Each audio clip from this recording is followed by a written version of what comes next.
scandal gripped the nation. Your Honor, the truth is, I did something that was so awful, and I wish I could take it back. 17-year-old Amy Fisher was arrested for the attempted murder of Mary Jo Buttafuoco, the wife of her lover. On May 19th, Amy Fisher came to my home, rang my doorbell, and viciously and deliberately assaulted me on the front porch of my home. 3 TV networks ordered films based on the sensational affair. What actress did not want to play Amy Fisher? It was the story that had taken over like all the airwaves. All anybody was talking about was the Long Island Lolita. Drew was cast in ABC's version of The Sordid Tale. On January 3rd, 1993, the Amy Fisher story aired on ABC, opposite the CBS version. Like competing against each other. And in the end, her portrayal of Amy Fisher was really the best. Her movie was the most popular and it got the best reviews. Now listen, I don't want to start off on the wrong note. I don't want to be one of those talk show hosts who's always gushing, but you, of the 3 Amy Fishers, I think yours was by far the best, right?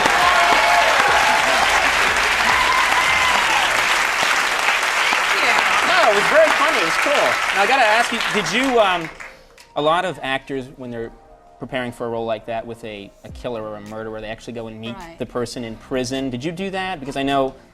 Well, let me tell you a little something about Amy. I didn't get to meet her, actually, because she was, you know, going through all her court things and being arraigned at the time of the shooting, and it was very nerve-wracking to be portraying somebody who was living in the media as we were shooting, and you know, trying to pull off the accent and do the whole thing, and like, you know, understand everything and sort of come to terms with why she did the things she did, to have the sincerity to play her. But it was, I had to do it. I had to live out that humor I felt for this girl. Right. You know? So you didn't meet with her, you didn't talk to her, you just studied tapes, or? I would listen to her voice over and over and over again. My favorite thing to do in New York, I think walk around, because you can't do that in LA. First thing I want to take them to. Wow, if they're from LA, I'll make them walk with me, because like I said, nobody walks in LA. I don't know, you go to shows and dinners. Any favorite restaurants or? No. Okay, great, thank you. Do you think Sharon is breaking ground for actresses? Yeah, I think she's definitely opening up new doors for people to like, I mean, I think she's really outspoken and I really respect that about her, and I think the more power to her, you know? So I'm excited. I like Sharon Stone, I think she's hot. Drew, we really enjoyed you in the Amy Fisher story, and I'm wondering, I know you've got a lot of things coming up on your slate. What would be an ideal part for you? Something that maybe you haven't been presented with yet. Well, actually, the thing, I'm really excited about the next film I'm going to do, which is a female Western, and that's something that's, you know, really exciting to do, so. Will you be roping and riding and... Riding, gunslinging, being a bad girl, yeah, Oh, it'll you're be the bad fun. girl. Yes, So like it's Jesse called James. Bad Girls. It is. Who else is in it with you? So far, Madeline Stowe, Mary Stuart Masterson, and Cinda Williams. Oh, wow. Yeah, that's really great. exciting. Now, who play the bad boys in this? They're not cast yet. Oh! But I hope you have casting approval for your sake. That would be great. Well, thank you. Very good. In May, Drew's ego got another boost when she was named the next Guess Jeans Girl. I remember her getting the phone call in the kitchen. She screamed a lot on the phone. But this was it was a big moment. I mean, that's like every person's fantasy, is to dress up and put on makeup and hair and model. I mean, we all do it in front of the mirror. It served a purpose beyond my dreams of saying, here's Drew Barrymore. Look how gorgeous she's become.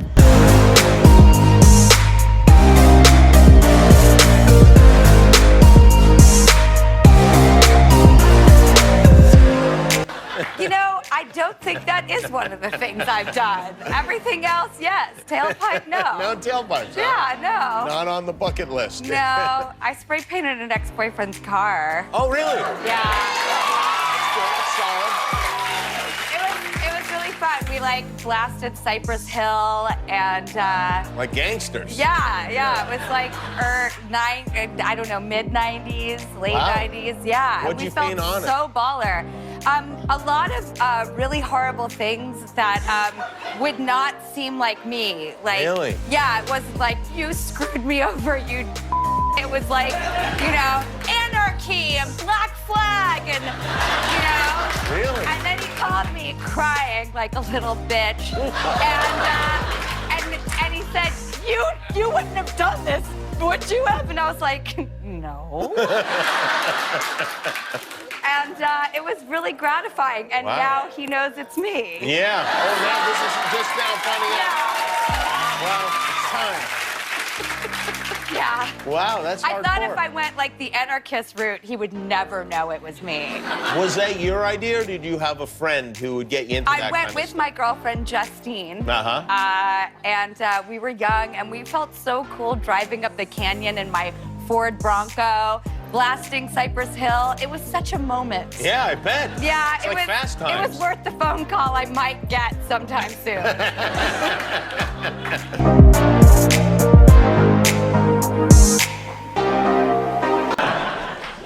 What are you doing now? Right now, I flew in from Texas, and I'm living in a town called Brackettville. Believe me, none of you have heard of it, and if you have, I'm sorry. We don't even have a mailman. We have nothing, and but it's great because you're very at one with nature. And this is, what are you filming in Texas? This is Brackettville, Texas. Sounds like a charming place. I forgot to tell you why I was there. I'm there because I'm shooting a Western, a female Western with me and 3 other lovely ladies, Annie McDowell, Mary Stuart Masterson, Madeline Stowe, and I think it's going to be really exciting. Yeah, that sounds neat. Yeah. What, is it a problem living in Brackettville, Texas? You're obviously used to all the amenities of... Well, I'm used to a big city and everything, but like I said, I mean, it's beautiful. You know, they gave me this convertible to drive, and, you know, it's very funny looking. They gave you a convertible? Well, the rental company did, and... Just want to get clear. Well, it didn't have like a I big want a bow on convertible. it. It didn't have a big bow on it or anything. Oh, okay. This is what you get while you're here, and you know, I sort of cruise on the open roads, and it's amazingly beautiful, and I'd like to live out in the country someday.